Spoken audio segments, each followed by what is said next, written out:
This week on The Futurists, Tyler Cohen Wood. I hate to say it, but I'm going to.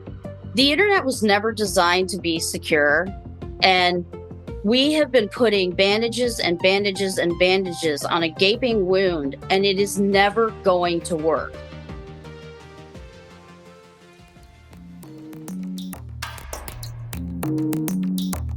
Hey there, welcome back to The Futurists. I'm Rob Tersick with Brett King. We are co-hosting today, and we have a special guest who's going to talk to us all about cybersecurity. Welcome to the show, Tyler Cohen Wood. Hey, Brett, tell me a little bit about her background. Sure. So Tyler's a renowned cybersecurity and tech influencer over 2 decades of experience, including more than a decade working with the Department of Defense. Her new company, Dark Kryptonite, also currently advises various defense and intelligence organizations. So that's pretty cool. We're definitely going to get into cybersecurity. In terms of a bit of history, she was the former deputy division chief at the U.S. Department of Defense. She runs also a podcast, a couple of podcasts, one right now on health, which is called Health Exposed podcast. And it's great to have you on the show, Tyler. Welcome. Thank you so much for having me. I'm really excited to be here. And I'm very jealous of your background, Brett. I'm sorry, I just am. Yeah, it gets I guess you got to try and, when you're doing something like this, I want to sort of bring some cyber bling to it, right? Oh, you've done that. Good, hey, Tyler, tell our audience, explain, if you can, what the heck just happened with Cloudflare and Microsoft? Yeah. Why did all of a sudden all the Windows machines in the world stop working? Well, it was due to a update that CrowdStrike made to Windows machines, and it caused this incredible outage and disruption. And I have to tell you, when I first heard about it, I was terrified that it was a hack, because if that had been a hack, that would have been horrible. I mean, it's bad what's happened. It looked like that initially, right? Because it did. I was really scared. Airplanes stopped flying. Companies couldn't work. People couldn't open the doors in offices. It was quite striking how widespread it was. But you're telling me that this company did a software update. That happens routinely. Companies push out patches and updates all the time. What went wrong? I really don't know, because, traditionally, if a company is going to do an update, a mass update, they do it in a staging environment, which is like a practice environment first to see what happens. And, I'm going to give them the benefit of the doubt that they did that, but they just may not have known exactly what the reach was. And again, it was really scary for a lot of companies and for a lot of people too. And so, was there specific versions of Windows that were affected, like XP or older versions of Windows, or was it just a broad infrastructure thing? I mean, I don't know if Windows XP is still really being used that much. But, that was my sort of question, because a lot of access control systems, even some of the nuclear power stations in the US run on XP. They still. do. Yeah. That's from an infrastructure perspective, it's appalling, right? It's extremely scary, because you're absolutely right. And I didn't even think about the legacy critical infrastructure. There's a lot of systems that, they are in compliance with almost nothing, but we still need to use those legacy systems because of the tasks that they do. And there's not a lot of incentive for these incumbent legacy players to update these systems when they've got, such big, oligopolies, right? Not monopolies. We talk about this often on the show, but. Yeah. I mean, it is. It's difficult, and it would be probably incredibly expensive too. So the solution to that problem has to be something different, because you could have a legacy system that is completely insecure, compliant with nothing. Some of these systems, I guess, may be safe because they're so obscure with the coding, like if they're run by Fortran or something like that. But if they're online, they're vulnerable. They're vulnerable, yes. Yeah. 8 years ago, I wrote a book about this subject about hyperconnectivity and dematerialization, and at the time, I noticed that we were broadening the attack surface by connecting everything that possibly could be connected. Most people tend to think about their mobile phone and their computer, maybe their smart TV, but even there, we stop to think, oh, actually, that television set is connected. Yep. In our homes, we've got smart devices. They're so-called smart devices. To my mind, anything with the word smart in front of it is actually just vulnerable. So instead of a smart Exactly. device, it's a vulnerable device. You've got a smart door lock, that's a vulnerable door lock. You've got a Yep. smart light, that's a vulnerable light. And very often these devices are low cost devices. They're made in cheap manufacturing places in Asia. They might be, these are hardware companies that are not great at software. They might be using a Linux distribution that's 4 years out of date, and Right. hasn't been patched, and there's no way to patch it. So that's home IoT. But at the same time, we've also been networking critical infrastructure, things like utilities, public plants, and the same issues apply, except that the vulnerabilities are bigger and the consequences of failure Are could be even bigger. disastrous. That's true. And the solution to that problem is really taking that critical infrastructure and those IoT devices, especially the ones that really just are not as secure, because as you know, IoT devices are not all created equally in terms of security and updates and patches.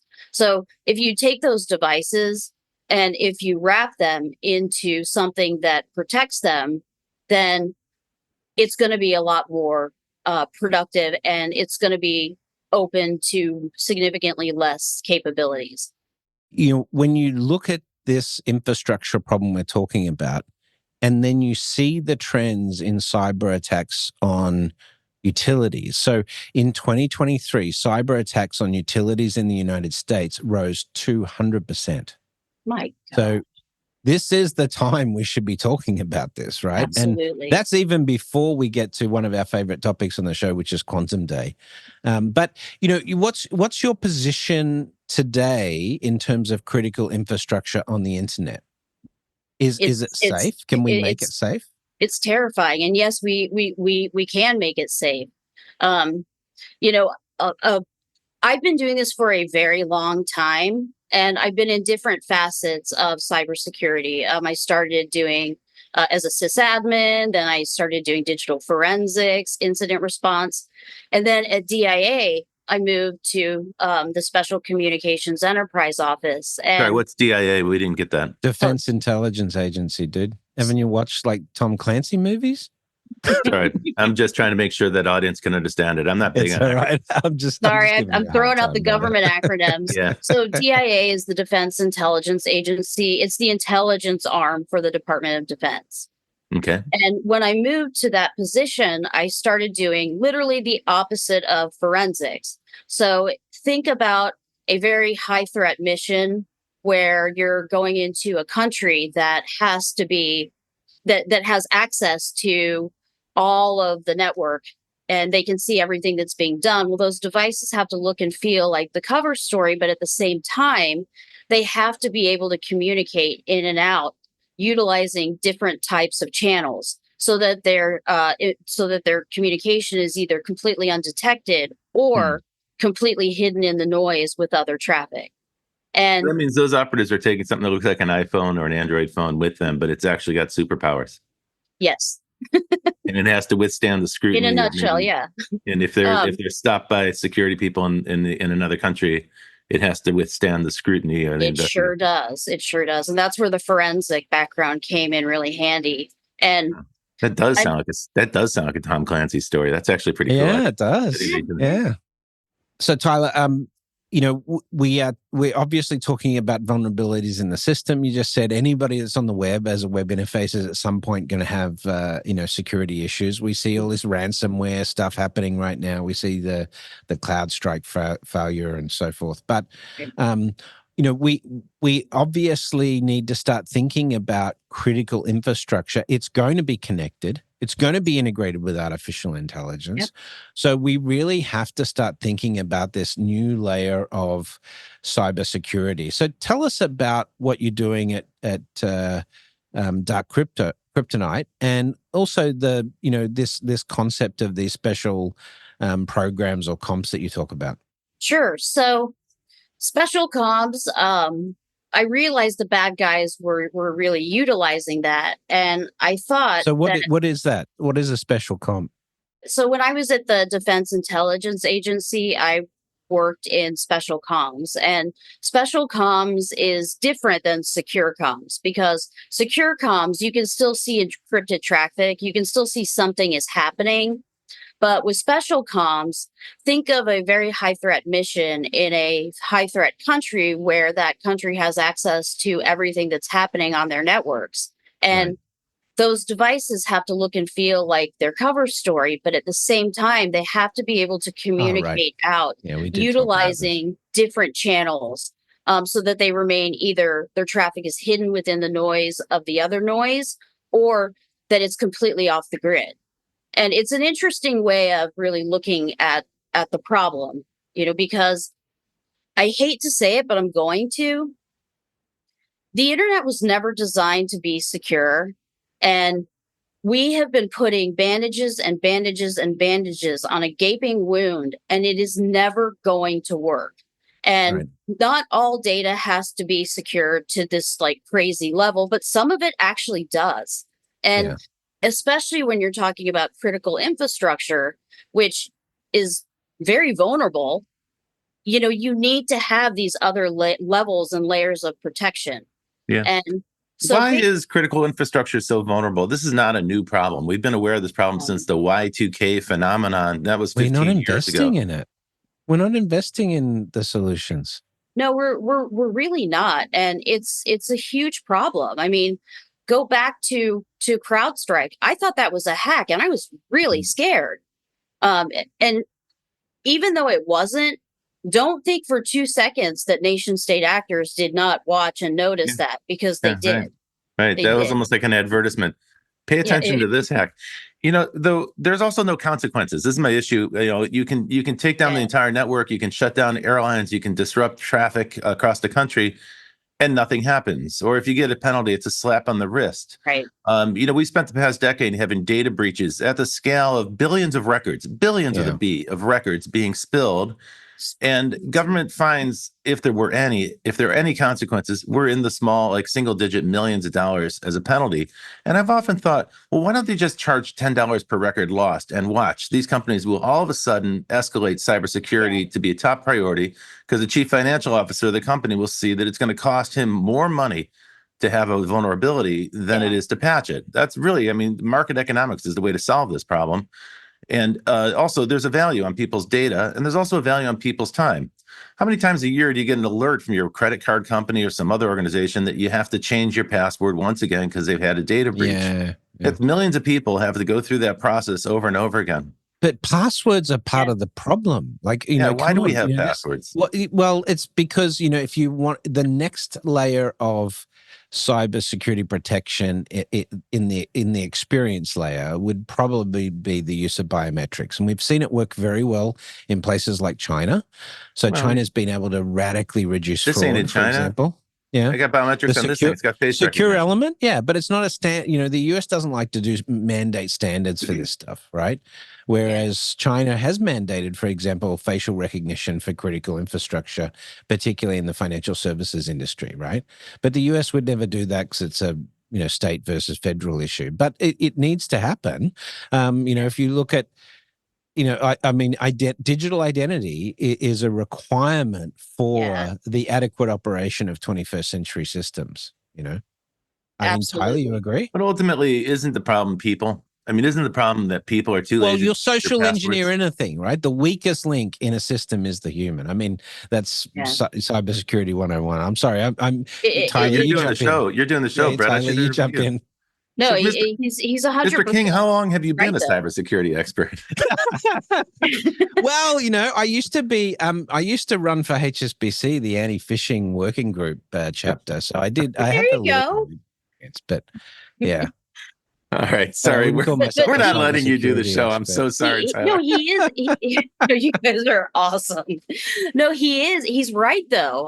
That is the traditional vector that lets people into the network. It's humans, because it's easy to social engineer humans. And these hackers, they're very good at what they do. And there's a lot of psychology involved too, because when a phishing attack is going to consist of fear, urgency, and your good nature. And if and it shocks me sometimes just how well this works. I mean, I almost fell for one of them myself until it became so ridiculous that I was like, this doesn't sound right. Because the problem is we're humans and we're not always at our best, and we're not always thinking about cybersecurity. And I'll give you an example. A really good friend of mine, she's a really smart woman. She's not in cybersecurity. She's in the legal profession, but she got a call and she freaked out. And I'll tell you what happened. She called me and she said, I'm in a lot of trouble. The CIA thinks that I'm a part of this Amazon fraud. And that just didn't sound right. And so I said, can you tell me more, like what's going on? And she said she got a call from the CIA that her Amazon account was being used for fraudulent activity. The CIA. And she thought yes. this was a normal call. Hello, hi, we're calling from the CIA. We just wanted to alert you that we've been monitoring your Amazon account and we've noticed some unusual activity on your account. Please give us your password to your bank account so that we can double check. Well, I mean, seriously, that's what she fell for? She did, yes. Okay, but you did say she's a smart person. I'm sorry, I'm totally trashing your friend now. This is like and it was Rakesh from the cybersecurity department at the CIA. Well, but she actually asked if they would send a photo of their badge, and they did. And I had her send that to me just so I could check out the EXIF data, and it was completely generated. It was not real. Yeah. But this is where it got interesting. She was so scared when they told her the only way she could prove that she was not involved in this fraudulent activity was to buy 3 Amazon gift cards. and send them to the CIA. I hate to laugh. Send them to the CIA, I know. But I know, but this is the thing. People don't, they're not aware of this stuff, right? Yeah, people are busy and distracted, and there's plenty of stuff to worry about. And suddenly, if they've got a threat to their finances, you go into flight or fight mode. Yeah. Tyler, a couple months ago, we had Carl Brogan on the show, and he's a deep fake expert. And he went through the whole show, the whole episode. And at the very end, he said, oh, by the way, this isn't what I actually look like. And he removed the deep fake that he had been using for the entire show to show us that he looks completely different. Yeah, it was a he pretty had put on like a Steve Harvey mask, if you will, and sort of animated Digital, it. And his point was very simple. He said, this is the last year that you'll be able to trust the people that you're talking to on a Zoom call are actually the people they say they are. Exactly. And we saw a big example of that just a few months back in Hong Kong. There was a financial security company where, the CFO of the company was in London. And the person working in Hong Kong got a message to join a Zoom call, and the entire finance department was there. And they said, look, we need you to make this wire transfer of $25 million, and you have to do it today. It's urgent. And it was the CFO talking to him. So the guy did it. And after the call, he realized that everybody on that call was a deep fake. So this is the world that we're in right now. It is. And in that type of situation, there's a few things you can do. One of them is not even technical at all. And that is you have a code word. And if they don't know the code word, you're not sending the money.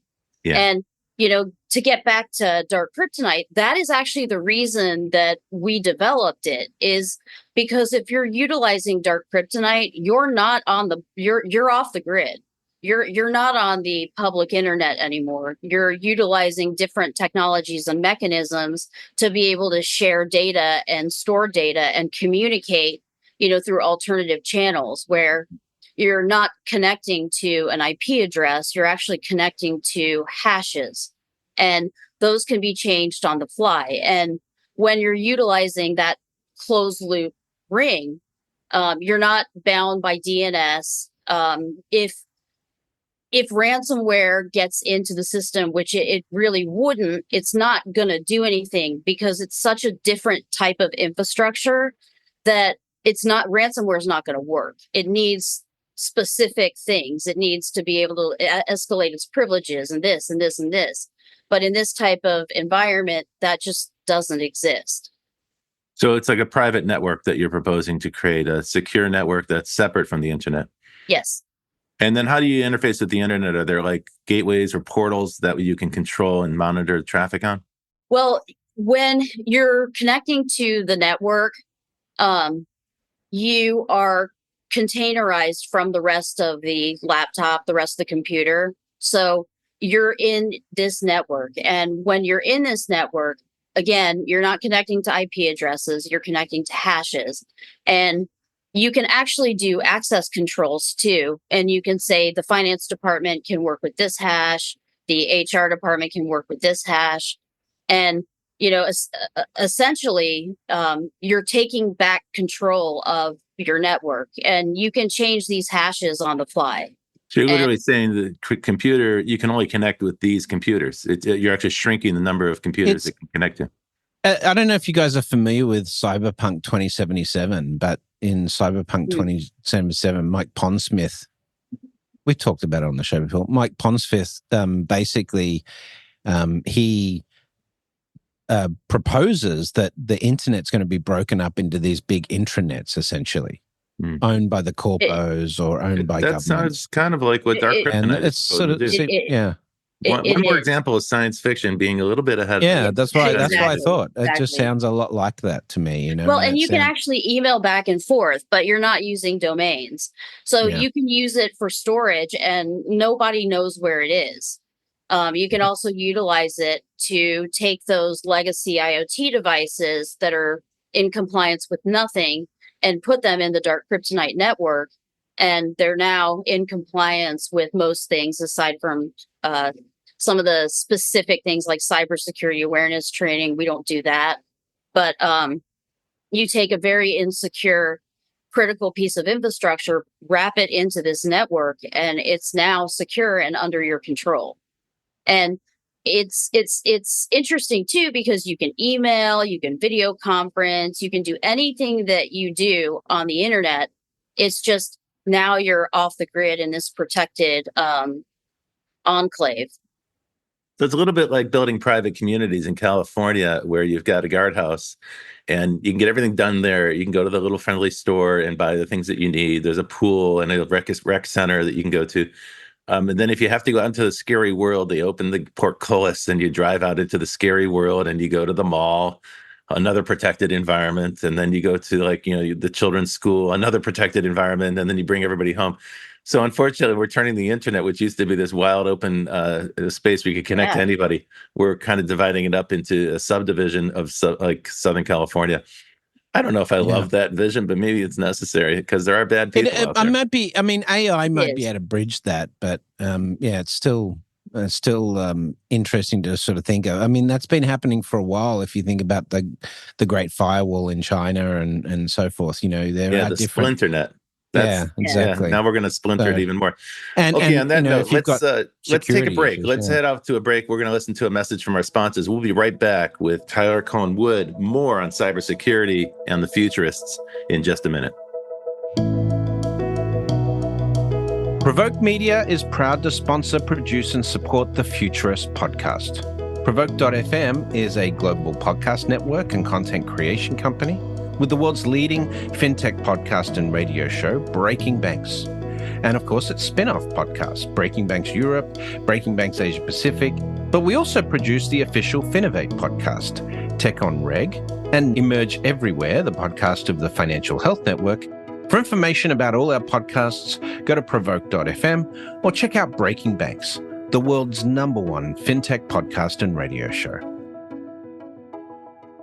Hey there, you're listening to The Futurists. It's Rob Tercek and Brett King. This week, we're talking to Tyler Cohen Wood, a cybersecurity expert. And Tyler, just before the break, we were talking about the human element. The weakest link in the network is the people who use it.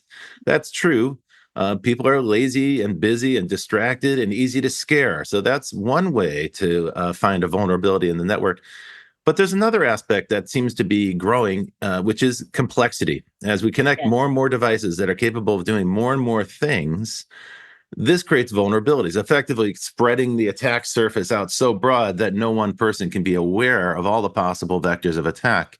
Talk to us a little bit about complexity, because I think that goes back to the CrowdStrike problem we talked about at the beginning of the show. It really does. I mean, the more connected devices you have, the greater the attack surface is. And, I think of people as little walking attack surfaces because, we have our phone, which has everything about us on it. Not only that, but it controls a lot of the things that we do.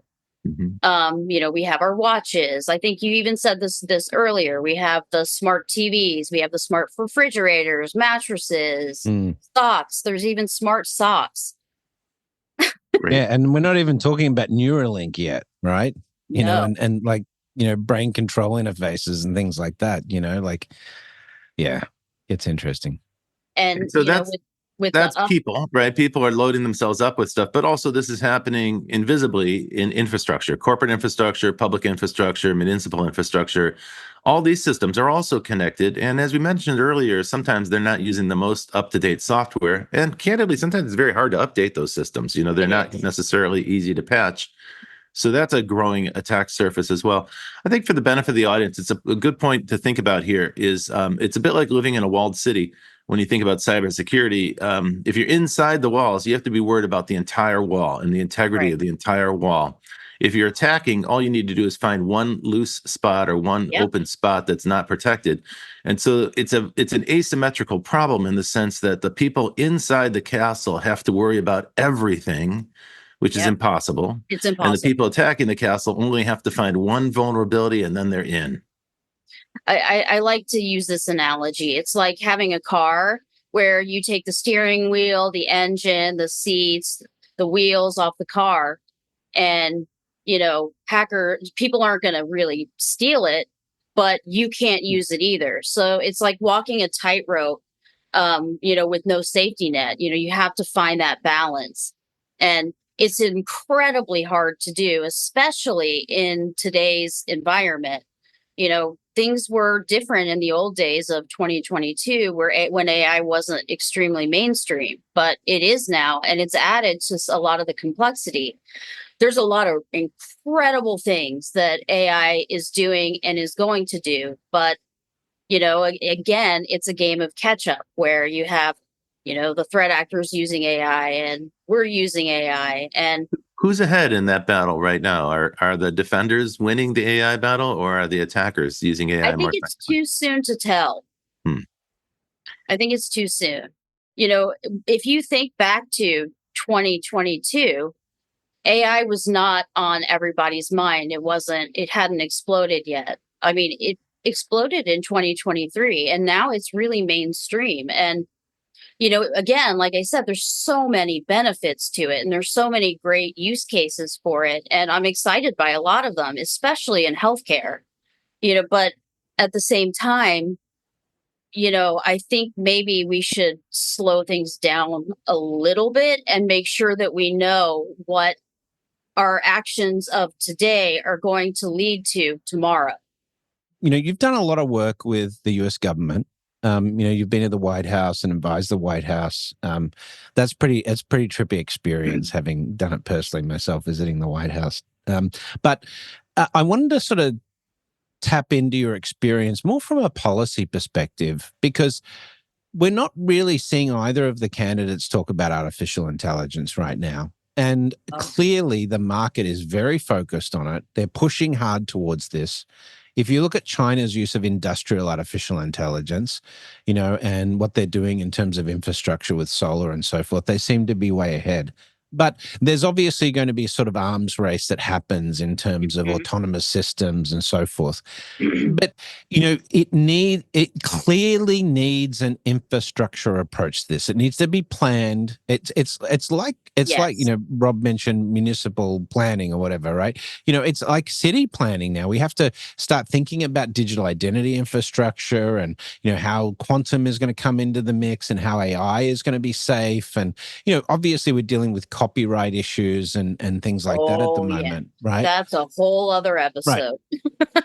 But yeah, exactly. But, sort of from a policy perspective, is there either of the candidates, that you think is in the US, or which other governments or regulatory bodies outside of the US do you see really thinking about this, cybersecurity as an infrastructure issue? it's really hard to say. It almost seems like, the two presidential candidates, this just isn't something that is, like you said, really being talked about because, there's a lot of focus on other issues. And, that in of itself can It's be easier to demonize Well, immigrants than it is hang to on. I talk mean, about the weaknesses in the cybersecurity hang infrastructure. on for a and second. AI Hang is on. not a bad There's a thing. pretty significant example here that's fairly recent. The CHIPS Act, which is a bipartisan act that President Biden Yeah. signed, Right. Yes. allocated trillions of dollars for infrastructure upgrades. They were all around the cyber and high tech industries, and there was a significant element of that was about hardened infrastructure and security, and also independence and resilience in the networks. So it's not right to assert that nothing's being No, done. right, Actually, I okay. think the No, United no, States government does a Right. fair But I job think of this. Brett meant specific to AI. Yeah. And Oh things yeah, like we don't have a quantum, great right? Future policy tech. there. Future tech, yeah. Yeah. Like emerging digital autonomous infrastructure. That's really Yeah. what I'm sort of thinking about. So it is AI based stuff, It's a tough job for politicians to get ahead of emerging sectors, though, right? Because they're No, in I know. reactive. They usually react to really circumstances. difficult, They can't really. Yeah, they just like get out of the way of the market doing this. But this is an infrastructure thing. You wouldn't have expected the market to build railways and highways in the old days, right? It has to be core social infrastructure. I don't think we think about artificial intelligence like that unless it's sort of military application, right? Yeah. So it does sound like the U.S. military is on it, though, right? They seem to do pretty good. You never hear about what they're doing. They're very quiet about it, and Yeah, they that understand the is consequences very well, right? So they're at the very front line, and it does seem to me, based on the war in the Ukraine right now, that there's a lot of innovation happening on both sides. Where people are using in new types of devices, new network devices, new kinds of networks, and new ways to prevent or interfere with the signals to stop great. those attacks.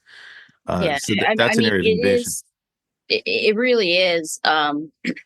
It's exciting in some ways, and you know, especially for me in particular, when I think about healthcare and just how it can really assist, doctors and other healthcare professionals by doing tasks that the doctors, because they're human, just don't have the ability to do as quickly, like uh going through all of a patient's records quickly and putting together an assessment so things don't, fall Right. out of the Applying loop. DNA records to the diagnosis. Yeah, but So every one of those capabilities that can be used for good can also be used by the bad or guys. So evil. the ability of AI, for instance, to recognize patterns and track patterns and do that at a larger scale than any human could, Yeah. that's almost Hey, certainly being Tyler, deployed right now. I want to just take a step back here because you've been doing this healthcare podcast. So how did you go from cybersecurity to healthcare? Like tell us about that transition. Because obviously you're really interested in the future state of healthcare. I saw you had Evan Kirstel on the other day and stuff like that talking about this. It's something we often talk about on the show. So this is a real futurist topic, longevity and next gen healthcare medicine 3.0. I mean, I hate to say it, but I'm actually switching my podcast to My Connected Life again, because that way I can incorporate anything connected, Right. including just healthcare. And I can't believe I'm going to say this here, but I'm going to start a podcast on dogs with my dog. Wolf. I know, right? There you go. But the reason that I got so interested in healthcare is because I got sick. And okay. Was this the long COVID stuff? No, that came later. I actually got sick in 2018. And interestingly enough, I just assume that when you get sick, you go to the doctor and they tell you what's wrong and they give you a pill or say, just call me in a few days or whatever. But that's not what happened, because I fall into the very rare disease family. Lucky me. And it was really difficult. And I was going to doctor after doctor, and I was being what's called specialty siloed, where that doesn't fall into my specialty. Or are you just really nervous? And it's one of those things where it's like, I know my body, I've lived with it my whole life. Something's wrong. And it really took me taking all my records, starting to research a lot of medical conditions. I know what words mean that I can't pronounce or spell. And I decided to actually treat my health case like a forensic investigation.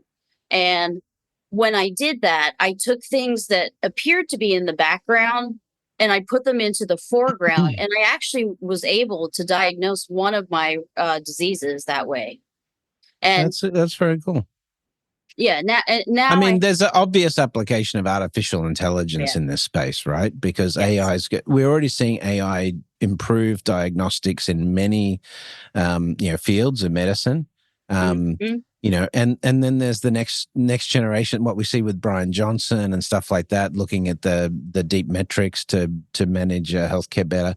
But we need, so we need infrastructure for digital healthcare. We do. We need to share patient records. There's not a lot of incentive to do that in the US market because it's heavily privatized, but there'd be bigger incentives to do that in places like the EU and Right. China, for example. So, what is bringing it back to cybersecurity. yeah, what does next generation healthcare digital infrastructure look like so that you didn't have to do all of that research, that you could have applied an artificial intelligence to it? Because Well, right now it's all this disparate information, right? so it's interesting that you said that because in 2019, I created a concept for a global healthcare system where you would be utilizing AI and machine learning, but that was only part of how the system would work. The AI would help select your doctors, but you would have a doctor team that would be selected for you by AI or by a secure crowd if you chose that doctor. And you would have, say, you have a GI doctor working on your case from California, but now you need a hematologist, and the best one for your case, is in Sweden. And, maybe you have a cardiologist in Japan. And all of these doctors would be working around the patient, and the system would be taking everything that it's learning on this particular case, and it would learn too until it was predictive. But the really cool thing with that too is that now all of a sudden you've broken through the specialty silos and you have doctors that are working with other specialists in other countries, and they're being upskilled by each case significantly. And, a big part of that too was utilizing AI to help really drive where this was going, but also to look at things that maybe we didn't really look at before, like social media. I used to ride horses, and it could very well have been that maybe I had Lyme's disease, but I Yeah. don't. But that was really kind But of the thinking getting the behind it. AI in to challenge this is the key element. But look at this part of the show, because we are wrapping up. We do like to get a bit futuristic here, right? And so I want to test you a bit on this. Like we talked briefly about quantum day, quantum supremacy, Yeah, let's and get into things that like that. now. So I want to take us 10 or 20 years out and tell us about how you think that's going to evolve. Like the US military is spending like $1 trillion on post-quantum encryption stuff right now. We know Apple and JP Morgan Chase are spending big dollars on it, but that's about it. Right. There's not a lot of spend as yet on quantum stuff, which the cloud can probably fix a lot of this. But give us a bit of a view in terms of 10 years out or 20 years out in terms of how you think this cybersecurity infrastructure and everything's what's it going to look like?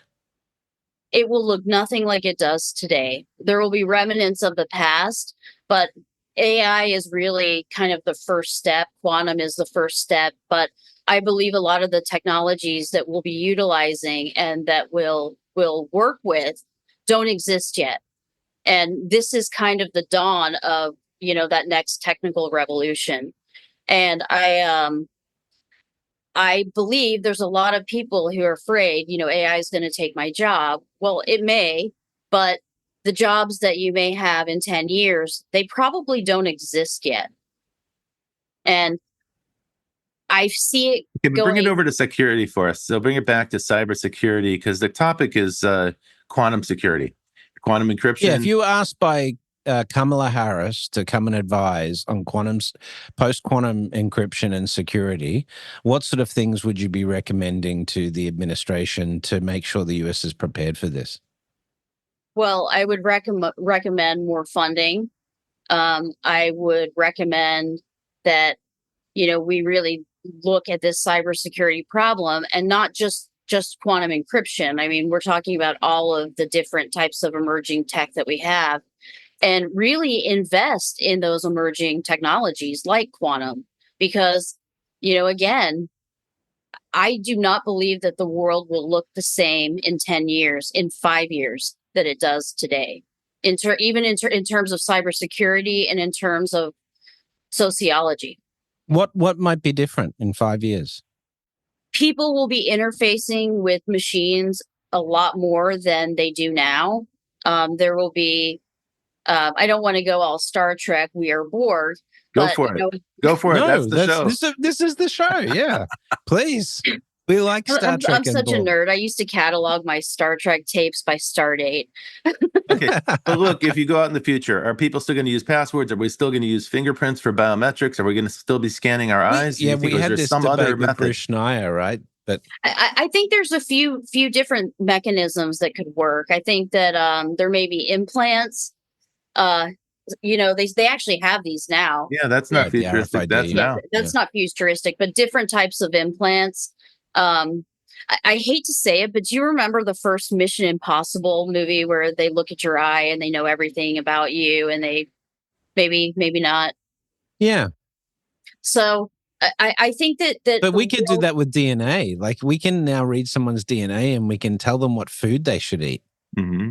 Right. We and now they're saying they'll be able to, like, take a child's DNA and tell you what in the womb, and be able to then extrapolate that using an algorithm to show you what they'll look like at 50 Your years child's old. going to be an Olympic athlete.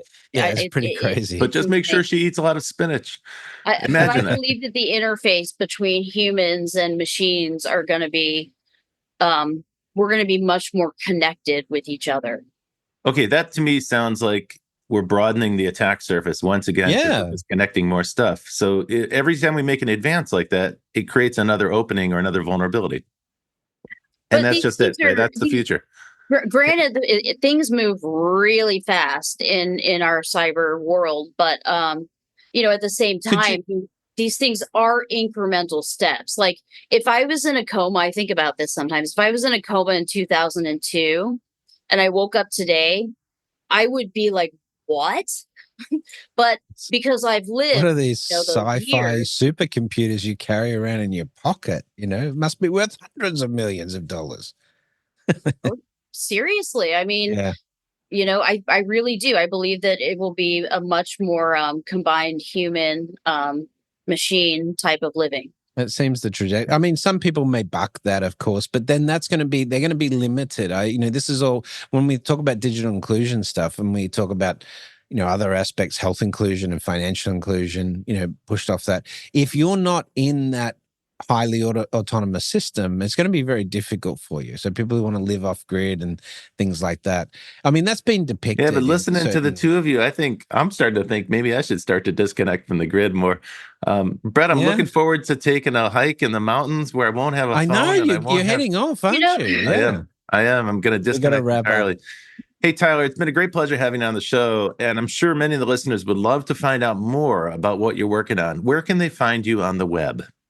You can find me on LinkedIn, Tyler Cohen Wood. You can find me on Facebook, Tyler Cohen Wood. You just Tyler Cohen Wood.